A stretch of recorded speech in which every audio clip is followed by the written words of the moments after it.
तो राम राम नमस्कार सभी बहनों और भाइयों को। मैं मोहित आप सभी का स्वागत करता हूं टारगेट एसएससी 2.0 चैनल पे। आज हम करने वाले हैं मध्यकालीन भारत का इतिहास। तो आइए चलिए अपनी वीडियो को स्टार्ट करते हैं। भारत पर सर्वप्रथम मुस्लिम आक्रमण 711 ईस्वी में उबैदुल्ला के नेतृत्व में हुआ, जो असफल रहा। कब हुआ था भारत पर सर्वप्रथम मुस्लिम आक्रमण? 711 ईस्वी में, सॉरी एक सेकेंड, 711 ईस्वी में। भारत पर सफल मुस्लिम आक्रमण मोहम्मद बिन कासिम ने 712 ईस्वी में सिंध पर किया और विजय प्राप्त की। उस समय सिंध पर दाहिर का शासन था। तो एक क्वेश्चन कई बार पूछा जाता है, पहला मुस्लिम सफल आक्रमण किसके नेतृत्व में किया गया था? मोहम्मद बिन कासिम के नेतृत्व में, जो सफल रहा था। और कहाँ किया गया था? सिंध पर किया गया था। किस ईस्वी में किया गया था? 712 ईस्वी में किया गया था। उस समय सिंध पर किसका शासन था? दाहिर का शासन था। आइए चलते हैं अपने नेक्स्ट टॉपिक पे। मोहम्मद गजनी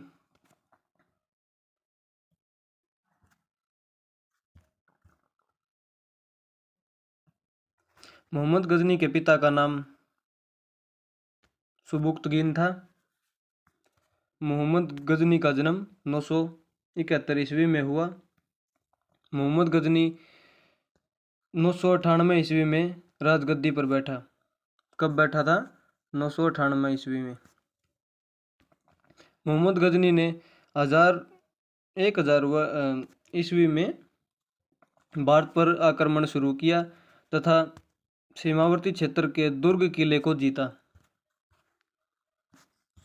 मोहम्मद गजनी ने भारत पर 17 बार आक्रमण किया। कितनी बार किया? 17 बार। यह क्वेश्चन इंपॉर्टेंट है और कई बार पूछा जाता है कि मोहम्मद गजनी ने कितनी बार भारत पर आक्रमण किया? 17 बार। इसके आक्रमण का प्रमुख उद्देश्य धन को लूटना था। मोहम्मद गजनी एक मूर्तिभंजक आक्रमणकारी था। तो कई बार ये क्वेश्चन भी इंपॉर्टेंट है, ये पूछ लिया जाता है कि किस आक्रमणकारी को मूर्तिभंजक के नाम से जाना जाता है।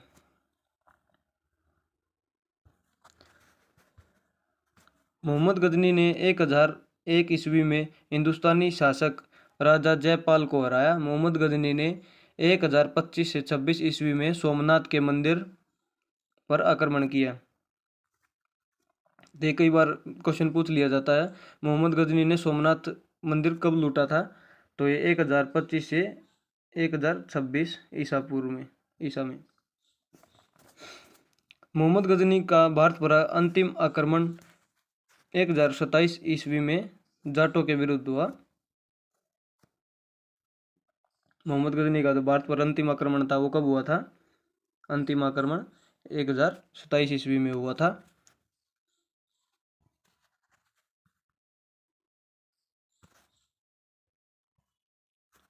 शाहनामा जो बुक थी इसकी रचना फिरदौसी ने की तथा किताबुल हिंद की रचना अल-बरूनी ने की। ये किताब बहुत इंपॉर्टेंट है, इसको आप स्टार मार्क कर सकते हो। ये क्वेश्चन ये पेपर में बहुत बार पूछी जा चुकी है। किताबुल हिंद की रचना किसने की थी? अल-बरूनी ने। ये दोनों महमूद गजनी के साथ भारत आए थे। आइए चलते अपने नेक्स्ट टॉपिक पे। मोहम्मद गोरी ने प्रथम आक्रमण 1175 ईस्वी में किया। मुल्तान और कहाँ किया था? मुल्तान पर। मोहम्मद गोरी ने अपना पहला आक्रमण कहाँ किया था? मुल्तान पर किया था। किस ईस्वी में किया था? 1175 ईस्वी में किया था। 1178 ईस्वी में मोहम्मद गोरी ने पटना गुजरात पर आक्रमण किया, जहां उसको हार का सामना करना पड़ा। 1191 ईस्वी में तराइन का प्रथम युद्ध। ये क्वेश्चन भी बहुत बार आया हुआ है। 1991 में तराइन का प्रथम युद्ध कब हुआ था? तराइन का प्रथम युद्ध, इसको आप स्टार मार्क कर लेना। किस किस के बीच हुआ था? और मोहम्मद गजनी और पृथ्वीराज चौहान के बीच हुआ, जिसमें मोहम्मद गोरी की हार हो गई थी।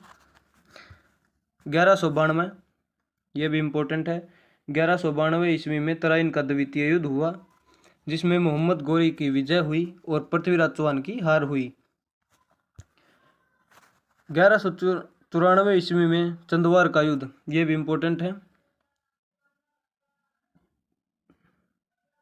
चंदवार का युद्ध हुआ और किस के बीच हुआ? मोहम्मद गोरी व कन्नौज के शासक जयचंद के बीच हुआ था। किस के? मोहम्मद गोरी एवं कन्नौज के शासक जयचंद के बीच हुआ। 1206 ईस्वी में मोहम्मद गोरी की मृत्यु हो गई। मोहम्मद गोरी की मृत्यु के बाद उसका साम्राज्य उसके गुलामों के बीच बांट दिया गया।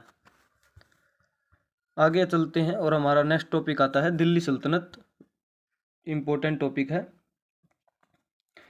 आपको इसमें ज़्यादातर ध्यान देना है जो ये वंश हैं और इनके संस्थापक और इनके प्रतापी राजा उनके बारे में, और जो इम्पोर्टेंट होगा मैं उसको बताता रहूँगा बीच बीच में आपको।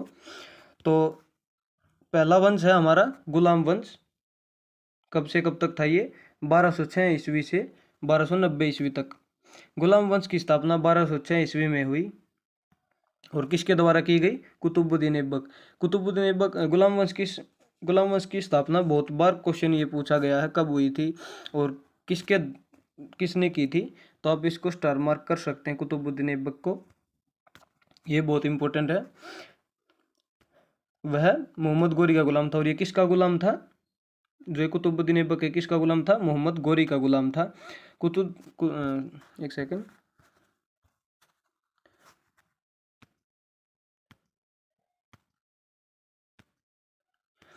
कुतुबुद्दीन ऐबक ने मलिक व सिप असलार की उपाधि धारण की।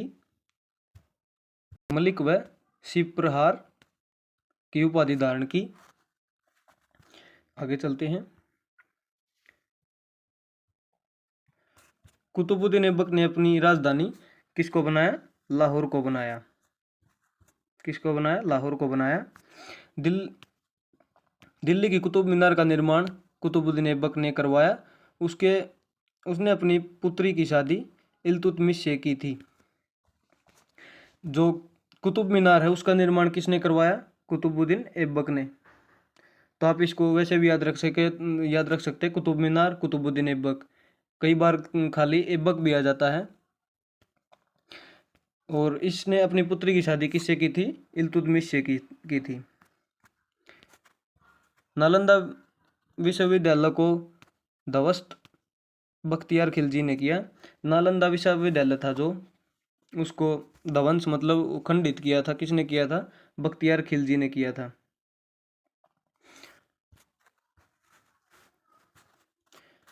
कुतुबुद्दीन ऐबक की मृत्यु 1210 ईस्वी में चौगान पोलो खेलते समय हो गई थी।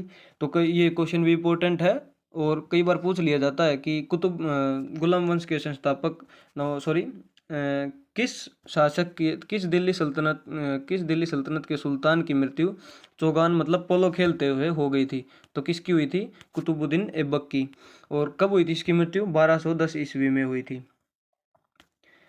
इसे लाहौर, और जो इसे कहाँ दफनाया गया था? इसे लाहौर में दफनाया गया।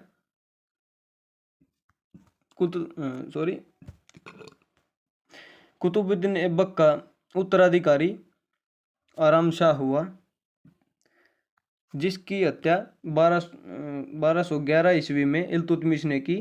किसने की थी इसकी हत्या? इल्तुतमिश ने की और दिल्ली की गद्दी पर बैठा।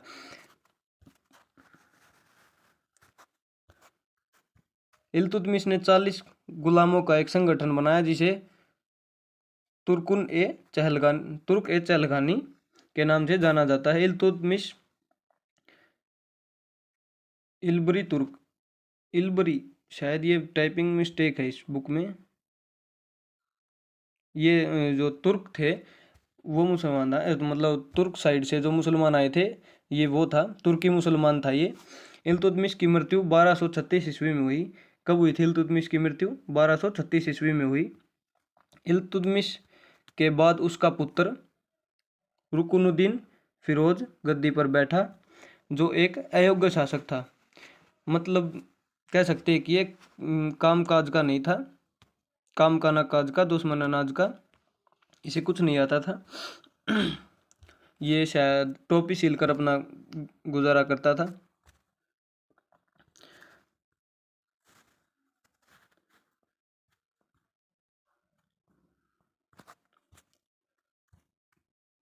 तुर्की के अमीरों ने इसको गद्दी से हटा दिया और रजिया सुल्तान को 1236 ईस्वी में राजगद्दी पर बैठाया। रजिया सुल्तान बहुत ही इम्पोर्टेंट है, इसमें इम्पोर्टेंट सुल्तान है क्योंकि ये एकलौती महिला सुल्तान है।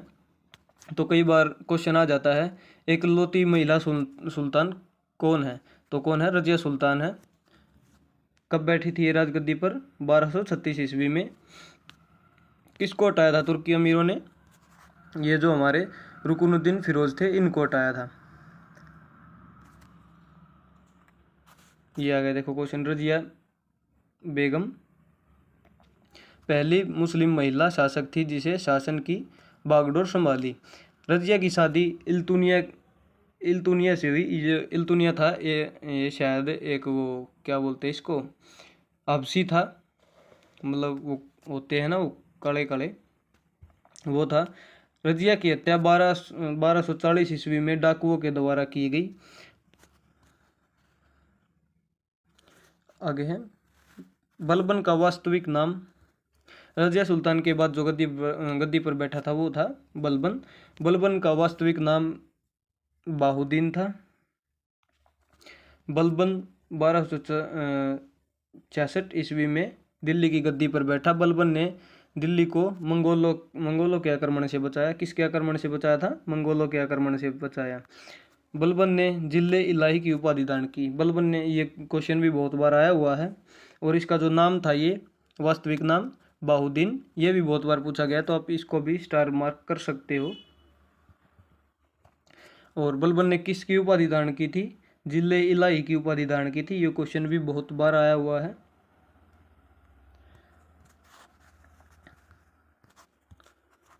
बलबन ने 40 गुलामों के संगठन का विनाश कर दिया। बलबन ने सिजदा और प्याबोस नामक प्रथा चलाई। ये क्वेश्चन बहुत रिपीटेड है और बहुत बार देखा गया है एग्जाम्स में। सिजदा और प्याबोस प्रथा किसने चलाई थी? तो बलबन ने चलाई थी। और एक शायद इसने चलाई थी, वो क्या बोलते हैं, लो एवं रक्त की नीति किस दिल्ली सल्तनत के सुल्तान ने अपनाई थी? तो वो कौन था? बलबन था। बलबन ने अपनाई थी लो एवं रक्त की नीति। बलबन ने फारसी त्योहार नवरोज मनाने की प्रथा प्रारंभ की। और ये क्वेश्चन भी बहुत बार आया हुआ। नवरोज त्योहार था जो नवरोज, उसकी शुरुआत मनाने की प्रथा किसने चालू की थी? बलबन ने चालू की थी। नेक्स्ट हमारा खिलजी वंश। खिलजी वंश कब से कब तक था? खिलजी वंश 1290 से 1320। ये वंश है और इनका जो टाइम पीरियड है ये आप ज़रूर याद करना, एक नोटबुक में लिख लेना इन सभी वंश को और इनके संस्थापक को, और ये जो डेट है इनको, क्योंकि इनसे डायरेक्ट क्वेश्चन आता है कभी कभी, और आप आएगा तो आप करके आओगे ज़रूर, आपकी हेल्प हो जाएगी। खिलजी वंश की स्थापना 1290 ईस्वी में जलालुद्दीन फिरोज खिलजी ने की। कब की थी? 1290 ईस्वी में। किसने की थी? जलालुद्दीन फिरोज खिलजी ने। इसने किला खेरी को अपनी राजधानी बनाया। किसको बनाया था? किला खेरी को अपनी राजधानी बनाया। अलाउद्दीन खिलजी ने 1296 ईस्वी में अपने आप को सुल्तान घोषित किया। अलाउद्दीन खिलजी इंपॉर्टेंट है। अलाउद्दीन खिलजी ने कब अपने आप को सुल्तान घोषित किया? 1296।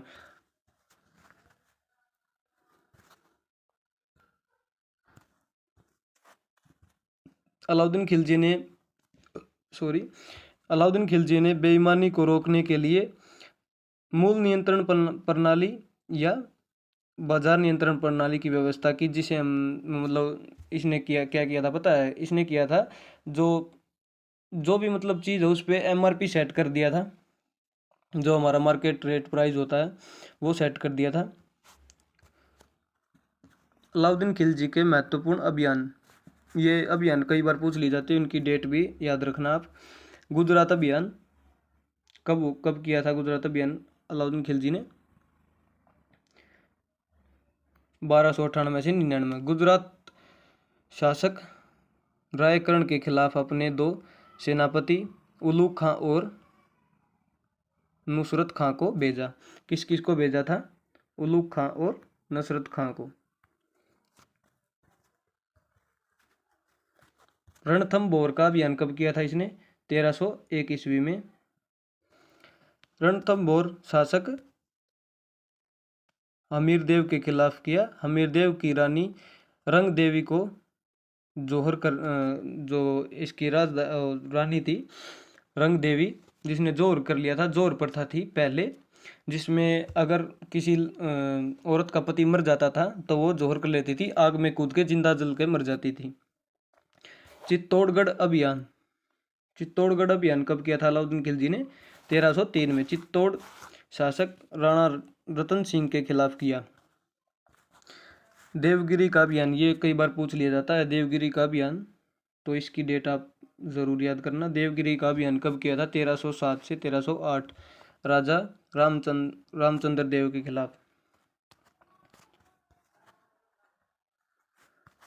अगला क्या है? वारंगल अभियान कब किया था? 1309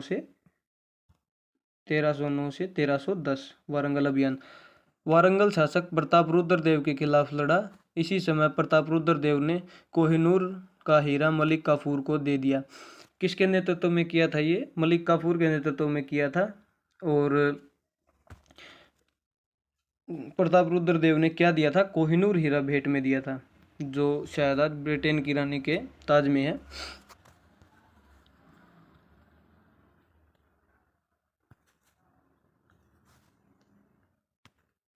अलाउद्दीन खिलजी ने अलाई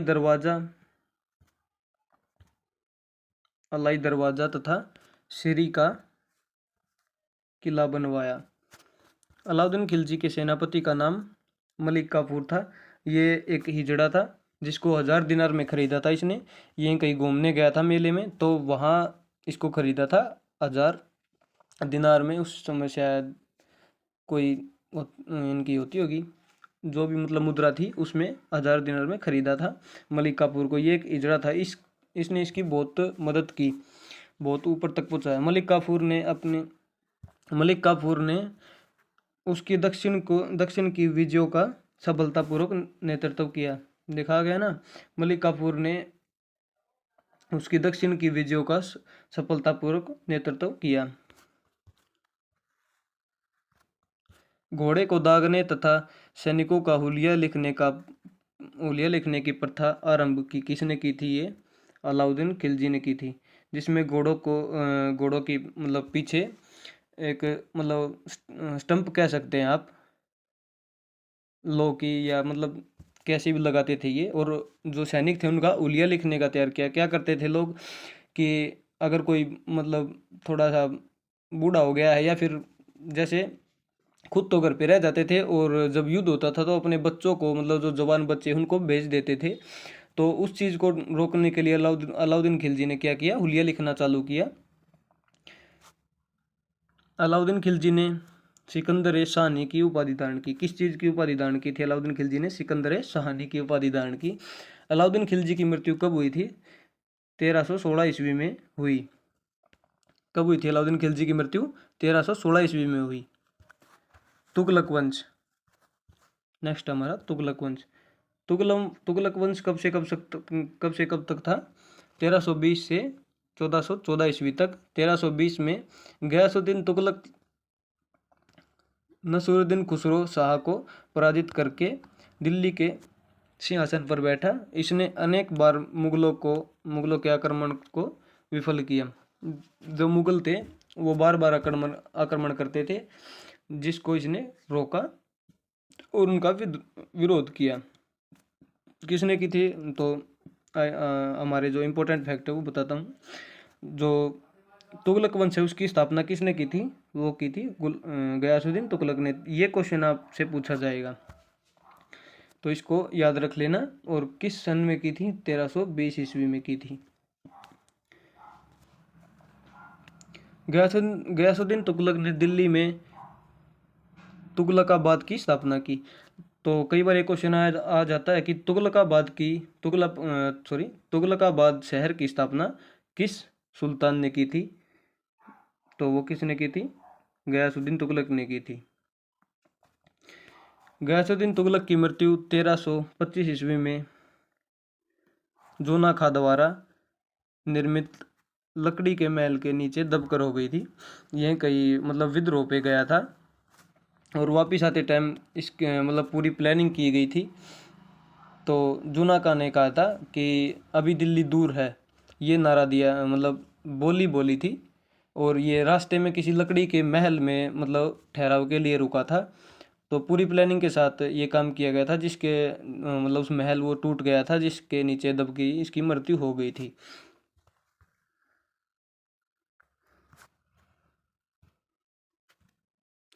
मोरको यात्री इब्न बतूता, ये क्वेश्चन भी बहुत बार रिपीट हुआ है। इब्न बतूता किसके दरबार में आया था? तो किसके दरबार में आया था? मोहम्मद बिन तुगलक के दरबार में आया था। 1333 ईस्वी में आया। कब आया था? 1333 ईस्वी में आया। इब्न बतूता ने किस पुस्तक को लिखा? पुस्तक का नाम था रहेला। रहेला नामक पुस्तक को लिखा था। मोहम्मद बिन तुगलक की मृत्यु 1351 ईस्वी में हुई। वर्ष 1351 ईस्वी में फिरोज शाह तुगलक शासक बना। फिरोज शाह तुगलक कब शासक बना? 1351 ईस्वी में। फिरोज शाह तुगलक ब्राह्मणों पर जजिया कर लगाने वाला पहला मुस्लिम शासक था। ऐसा कौन सा शासक था जिसने ब्राह्मणों पर जजिया कर लगाया? तो वो था फिरोज शाह तुगलक। तो जजिया कर था वो कैसे लिया जाता था? एक हाथ में जो कर था वो होता था और दूसरे हाथ में ये थूकते थे हाथ पे, तो ऐसे जजिया कर लिया जाता था। तो ये चलते अपने नेक्स्ट टॉपिक पे। सैयद वंश। सैयद वंश कब से कब तक था? सैयद वंश था 1414 ईस्वी से 1451 ईस्वी तक। सैयद वंश की स्थापना किसने की थी? खिज्र खां ने की थी। किसने की थी? खिज्र खां ने।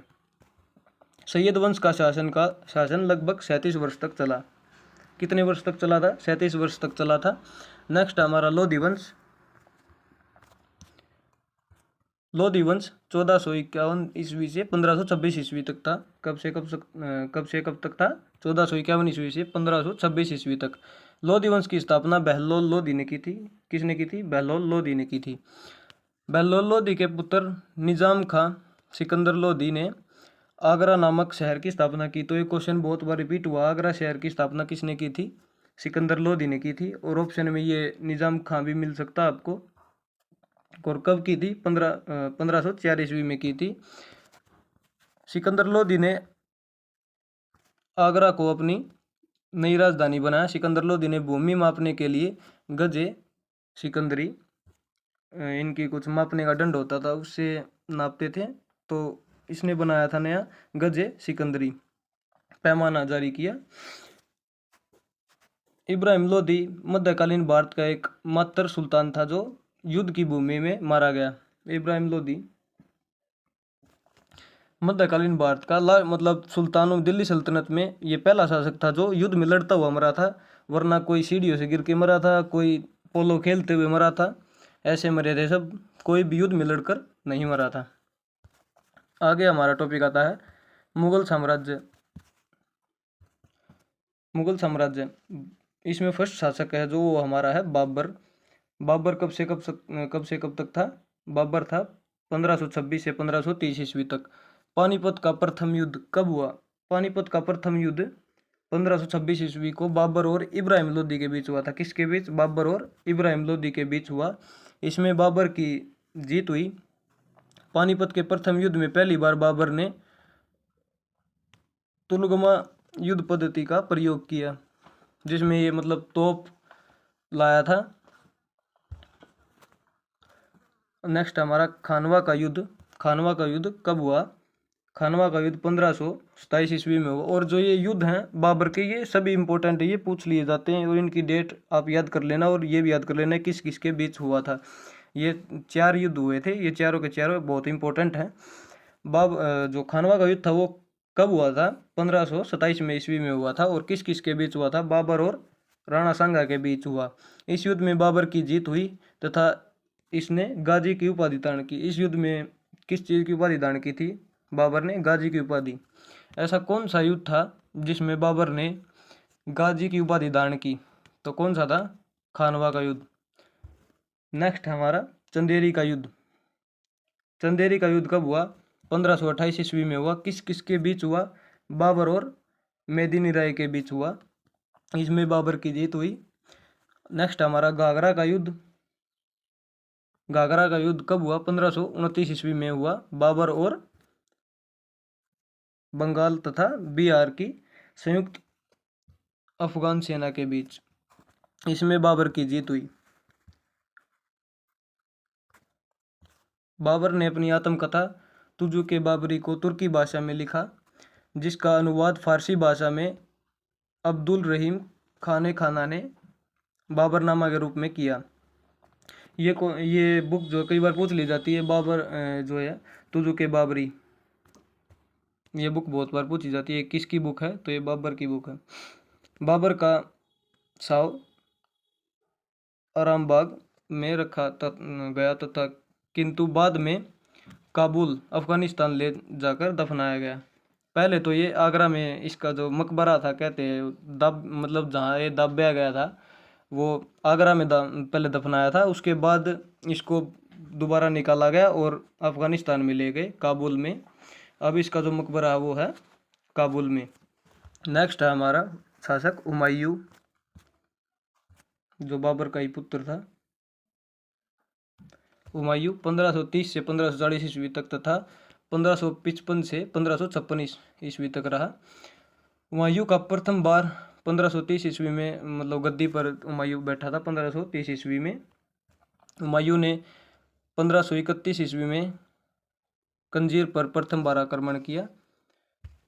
चौसा का युद्ध 1539 ईस्वी में हुमायूं और शेरशाह सूरी के बीच हुआ। ये चौसा का युद्ध कई बार पूछ लिया जाता है, तो आप इसको स्टार मार्क कर लेना। किस किस के बीच हुआ था? हुमायूं और शेरशाह सूरी के बीच हुआ। इस युद्ध में शेरशाह सूरी की जीत हुई और हुमायूं की हार हो गई थी। कन्नौज बिलग्राम का युद्ध, ये भी कई बार पूछ लिया जाता है। ये कब हुआ था? 1540 ईस्वी में हुआ। हुमायूं तथा शेरशाह सूरी के बीच ही हुआ था ये भी युद्ध। इस युद्ध में हुमायूं पुनः हार गया और भारत छोड़कर चला गया। 1555 से सरहिंद का युद्ध। सरहिंद का युद्ध कब हुआ था? 1555 में सरहिंद का युद्ध हुआ।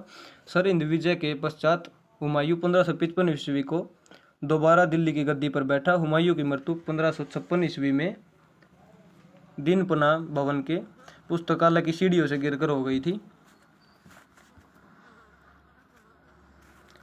नेक्स्ट हमारा अकबर। अकबर कब से कब तक था?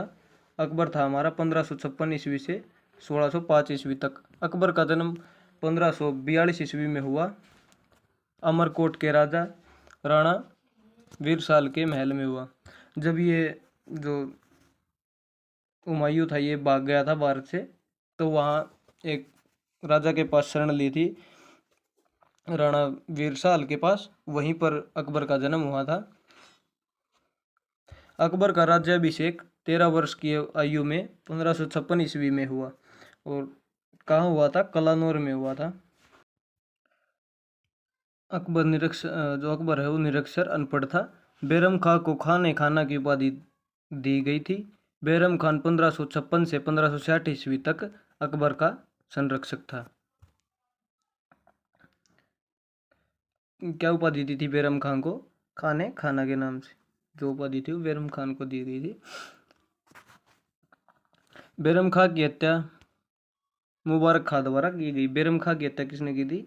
मुबारक खां ने की थी। ये ज़्यादा इम्पोर्टेंट नहीं है आपके लिए, तो हम आगे चलते हैं। हाँ, ये क्वेश्चन बहुत बार रिपीट हुआ है।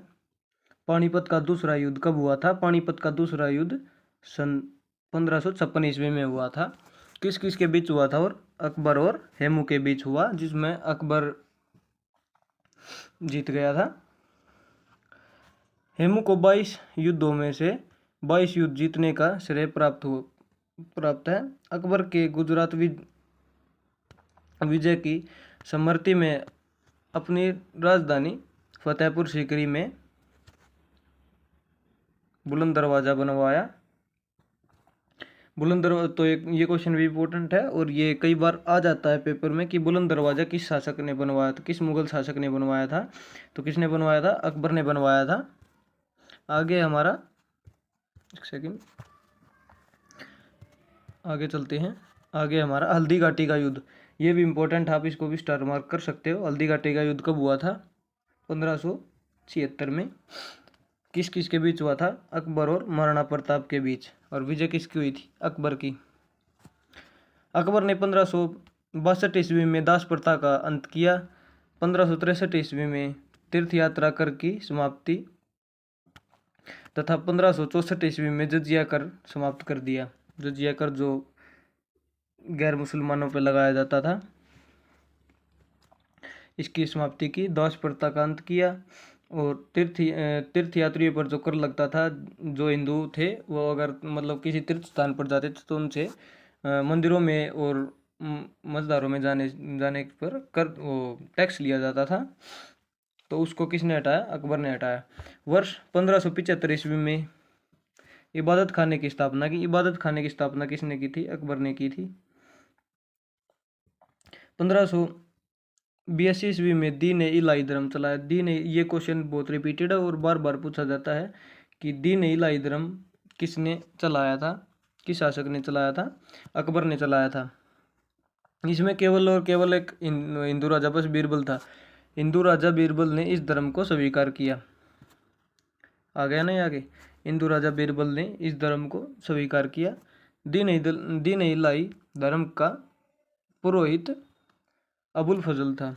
जो दीन इलाही धर्म का जो पुरोहित था वो कौन था? अबुल फजल। अकबर पर सबसे अधिक प्रभाव हिंदू धर्म का पड़ा। अकबर ने 1583 ईस्वी में इलाही संवत चलाया। 1583 में। कब चलाया इलाही संवत? 1583 ईस्वी में इलाही संवत चलाया। अकबरनामा तथा आईन अकबरी नामक पुस्तक अबुल फजल ने लिखी। जो अकबरनामा पुस्तक है और जो आईन अकबरी बुक है, ये दोनों बुक किसने लिखी थी? अबुल फजल ने। तो ये दोनों इम्पोर्टेंट है, आप इसको स्टार मार्क कर सकते हो। अकबर के शासनकाल में हुई भूमि संबंधित सुधारों का श्रेय टोडरमल को जाता है। टोडरमल किसका उपनाम है? बीरबल का उपनाम है, जो उसका राजस्व मंत्री था। अकबर के नवरत्न राजा मानसिंह, तानसेन, बीरबल, अबुल फजल, टोडरमल, मुल्ला दो प्याजा, हकीम हुकाम, फौजी तथा अब्दुल रहीम खान खाना, ये थे नवरत्न जो अकबर के थे। तो कई बार इनके नाम पूछ लिए जाते हैं तो आप याद रख लेना। मैं दोबारा से रिपीट कर देता हूँ। अकबर के नवरत्न राजा मानसिंह, एक सेकंड, कौन कौन थे? राजा मानसिंह, तानसेन, बीरबल, अबुल फजल, टोडरमल, मुल्ला दो प्याजा, हकीम हुकाम, फौजी तथा अब्दुल रहीम खाना, ये थे अकबर के नवरत्न। अब्दुल रहीम खाना एक कवि था जो बैरम खां का पुत्र था।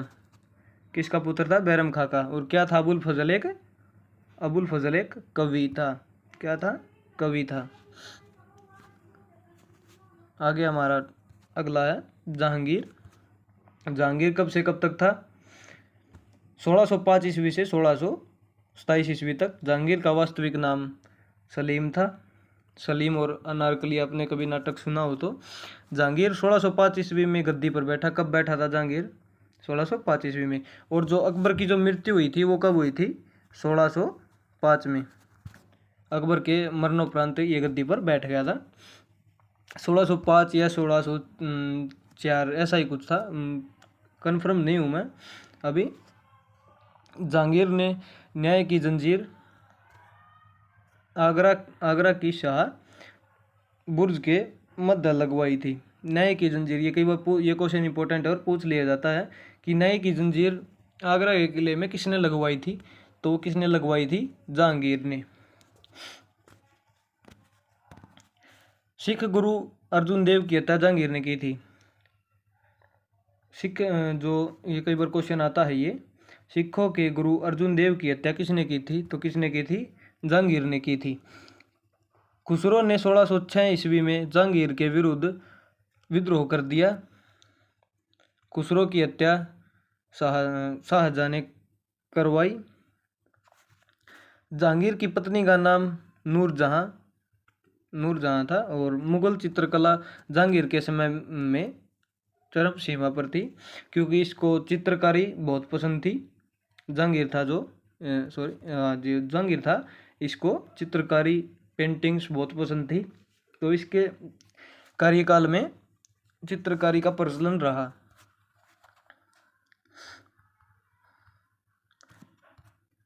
मैंने बताया था ना कि इसके मतलब ये इसको पेंटिंग पसंद थी, तो इसने अपने दरबार में चित्रकार भी रखे थे। ये जहांगीर के दरबार के प्रमुख चित्रकार उस्ताद मसूर अबुल हसन बिशन दास, ये इसके थे प्रमुख चित्रकार। कौन कौन से थे, दोबारा से रिपीट करता हूँ मैं।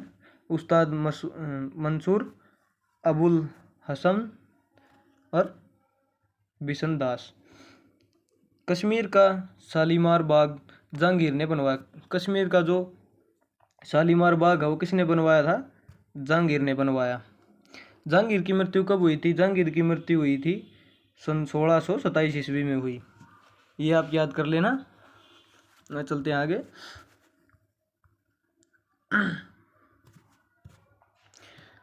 ये थोड़ा सा इम्पोर्टेंट होता है, क्योंकि जो ये समय था 1600 ईस्वी वाला, इसमें जो विदेशी कंपनियां थी भारत में आना चालू हो गई थी।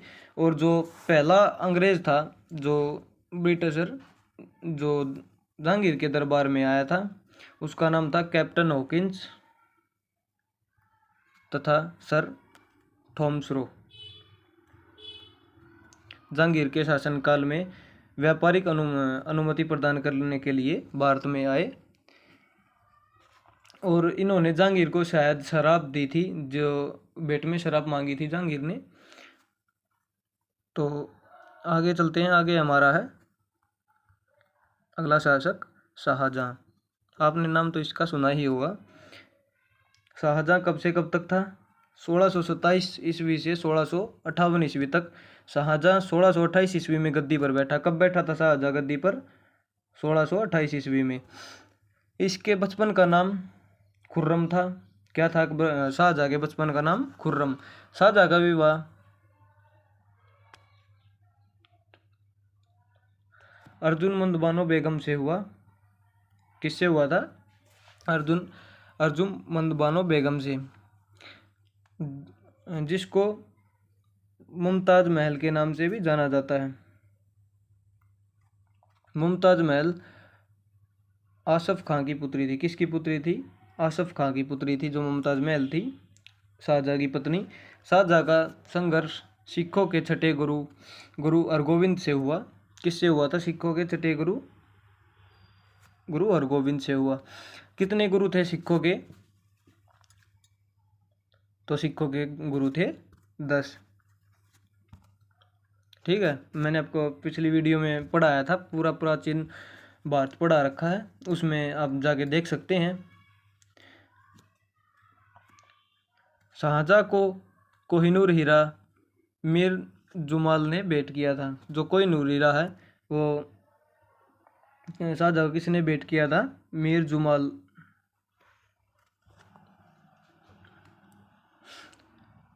कोहिनूर हीरा गोलकुंडा की खान से निकाला गया था। जो कोहिनूर हीरा है वो गोलकुंडा की खान से निकाला गया था। और सबसे पहले ये दिल्ली सल्तनत में जो अलाउद्दीन खिलजी था उसने गुजरात अभियान किया था, अपना अमीर खुसरो को भेंट दिया था। आपको याद हो तो मैंने पीछे ही पढ़ाया है। शाहजहां के 4 पुत्र थे। शाहजहां ने दारा शिकोह को अप्रत्यक्ष रूप से अपना उत्तराधिकारी घोषित किया।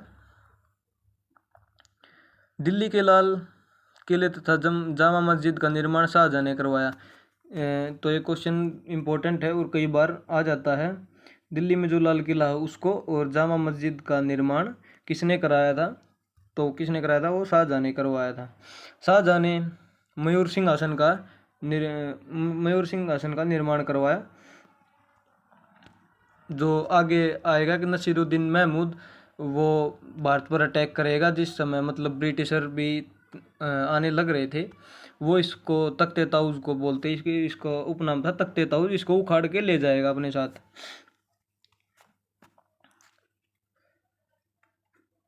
ये जो देखा मैंने बोला था ना तख्ते ताऊज, इसका जो दूसरा नाम उपनाम था वो था तख्ते ताऊज भी कहते हैं।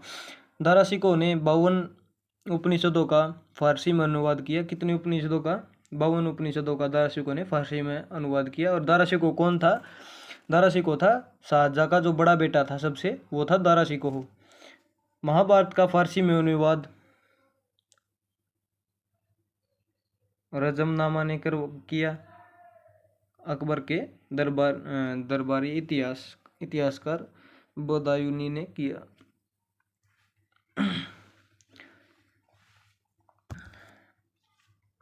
सॉरी। ताजमहल की रूपरेखा उस्ताद अहमद लोदी ने तैयार की थी। जो ताजमहल हमारा, उसकी रूपरेखा कहने का मतलब उसके जैसा सेम एक मकबरा बनाया था किसने बनाया था? वो उस्ताद अहमद लाहौरी ने, उस्ताद अहमद लाहौरी तैयार किया था। अगला शासक हमारा औरंगजेब, जिसका उपनाम हम बोलते हैं वो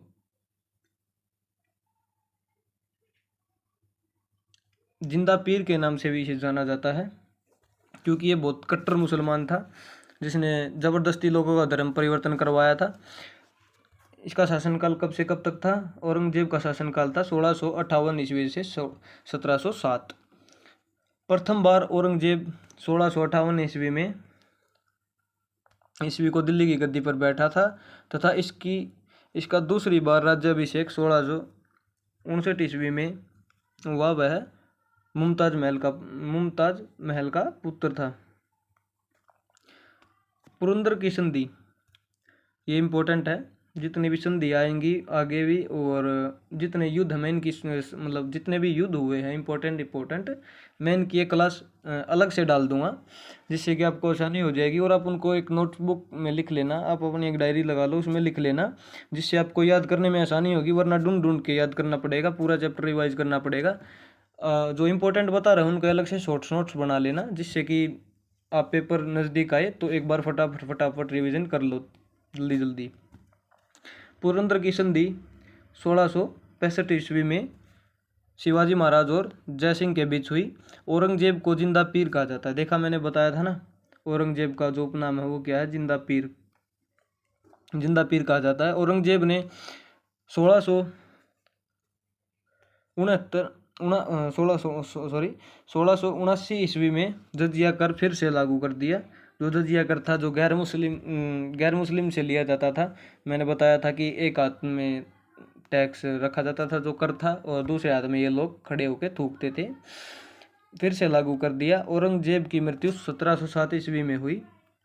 औरंगजेब द्वारा ही सिखों के 9वें गुरु तेग बहादुर की हत्या कर दी गई।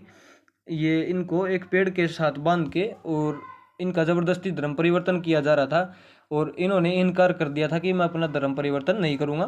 तो औरंगजेब ने इनकी जो गर्दन है वो उसी समय काट दी थी, जो मतलब थोड़ी सी दूर जाके पड़ी थी, और लोग उस गर्दन को उठाकर भाग गए थे।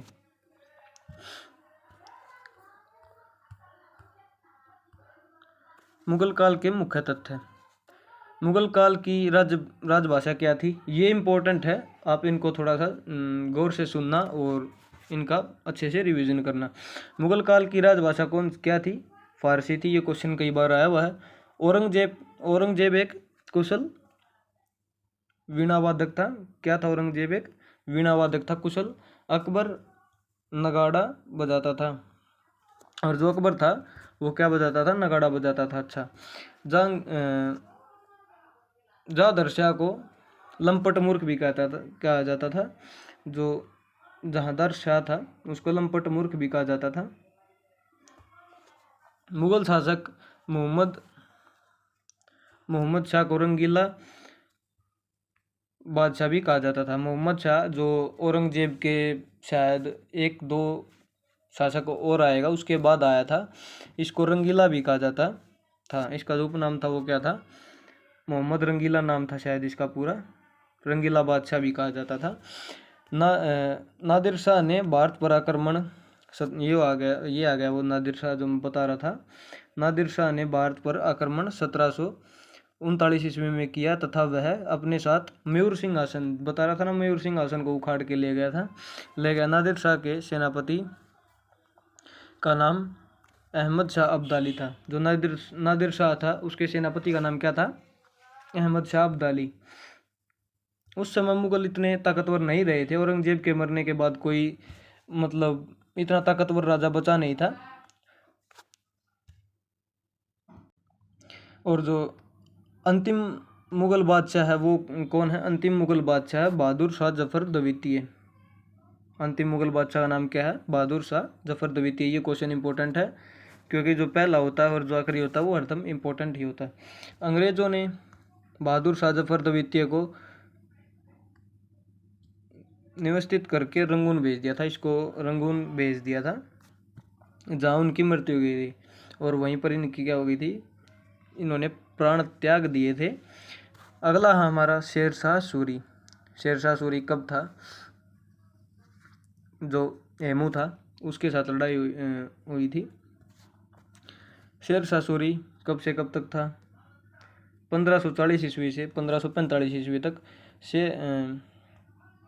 शेरशाह के बचपन का नाम फरीद खां था। इसके पिता का नाम हसन खान था। शेरशाह द्वारा शेर को मार डालने के कारण शेर खां की उपाधि प्राप्त की।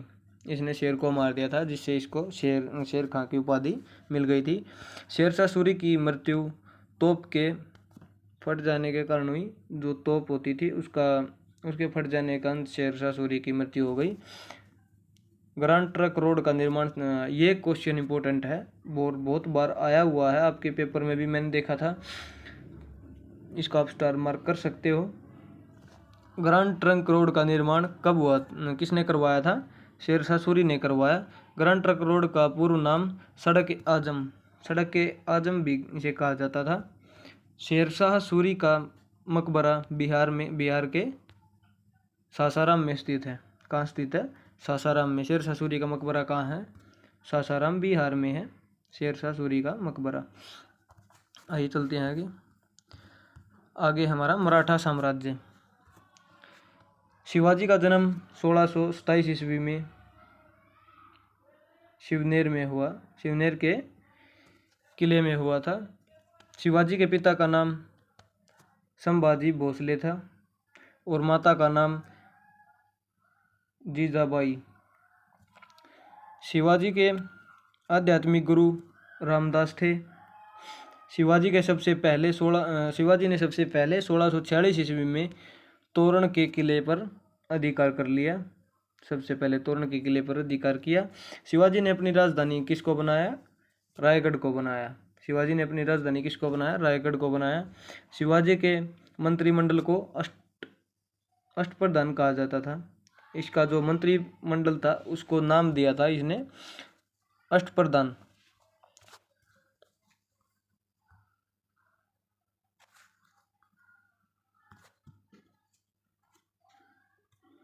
नोट, ये जो अष्टदिग्गज थे ये कृष्णदेव राय के दरबार में रहते थे। ये अष्टप्रधान अलग है, इसका कहने का मतलब है जो अष्टप्रधान है ये अलग है, और अष्टदिग्गज थे जो ये एक कवि थे शायद जो कृष्णदेव राय के दरबार में रहते थे। अष्टप्रधान में सबसे महत्वपूर्ण पद पेशवा था। जो अष्टप्रधान थे उसमें जो सबसे महत्वपूर्ण पद था वो पेशवा था, और पेशवा को प्रधानमंत्री कहा जाता था। पेशवा था उसको कहा जाता था प्रधानमंत्री, तथा अमात्य वित्त मंत्री को कहा जाता था। वित्त मंत्री हो या फिर कोई प्रधानमंत्री, उसको पेशवा की उपाधि मिलती थी। मराठा साम्राज्य की राजभाषा मराठी थी। चौथ तथा सरदेशमुखी शिवाजी द्वारा लगाए जाने वाले 2 कर थे। शिवाजी ने 2 कर लगाए थे, वे कौन कौन से थे? चौथ और सरदेशमुखी। शिवाजी की मृत्यु 1680 ईस्वी में हो गई। शिवाजी के उत्तराधिकारी संभाजी हुए। अगला टॉपिक हमारा विजयनगर साम्राज्य। विजयनगर साम्राज्य की स्थापना हरिहर और बुक्का ने की। किसने? हरिहर और बुक्का ने की। विजयनगर तुंगभद्रा नदी के किनारे स्थित था। कहाँ स्थित था ये? तुंगभद्रा नदी के किनारे स्थित था। विजयनगर साम्राज्य का महानतम शासक कृष्णदेवराय था। कौन था? कृष्णदेवराय था, जो प्रतापी राजा बोलते जिसको। यह बाबर के समकालीन था। किसके समकालीन था ये? बाबर के समकालीन। ये कई बार क्वेश्चन बन जाता है। जो कृष्णदेवराय था विजयनगर साम्राज्य में, वो बाबर के किसके समकालीन था? ऑप्शन में दिया होगा अकबर और बेलोल लोदी और ये सब, और एक बाबर होगा। तो आपको क्या लगाना है? आपको लगाना है बाबर पे। अष्टदिग्गज कृष्णदेवराय के दरबार में रहने वाले 8 तुलुंग कवियों को कहा जाता था। मैंने बताया था ना, अष्टदिग्गज एक शायद कवि था। कृष्णदेवराय तुलुग साहित्य का महान विद्वान था। इसने आमुक्तमाल्यद ग्रंथ की रचना की।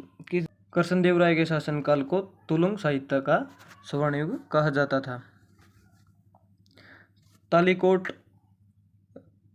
का युद्ध कब हुआ था? तालीकोट का जो युद्ध हुआ था वो हुआ था 1565 ईस्वी में। यह भी इम्पोर्टेंट है, इसको भी आप याद कर लेना। जितने भी युद्ध हैं सभी आपके लिए इम्पोर्टेंट है, क्योंकि आपके एग्जाम में युद्ध और जो फैक्चुअल डेटा वो ज़्यादा आता है। तो इसी के साथ क्लास ख़त्म होती है। मिलते हैं अगली वीडियो में। कैसी लगी वीडियो एक बार ज़रूर बताना, और आगे किस टॉपिक पे चाहिए वो भी बता देना। कल हम अगली वीडियो जो हमारी आएगी वो होगी जो आधुनिक भारत का इतिहास है, वो कंप्लीट एक वीडियो में ही पढ़ा दिया जाएगा। तो आप उस वीडियो को भी इतना ही प्यार देना। और अगर आपको इस वीडियो की जो PDF है, इस क्लास की जो PDF वो आपको हमारे टेलीग्राम चैनल पे मिलेगी, जिसे आप हमारे यूट्यूब चैनल पे जाके ज्वाइन कर सकते हैं। तो धन्यवाद। जय हिंद, जय भारत। मिलते हैं अगली वीडियो में। नमस्कार।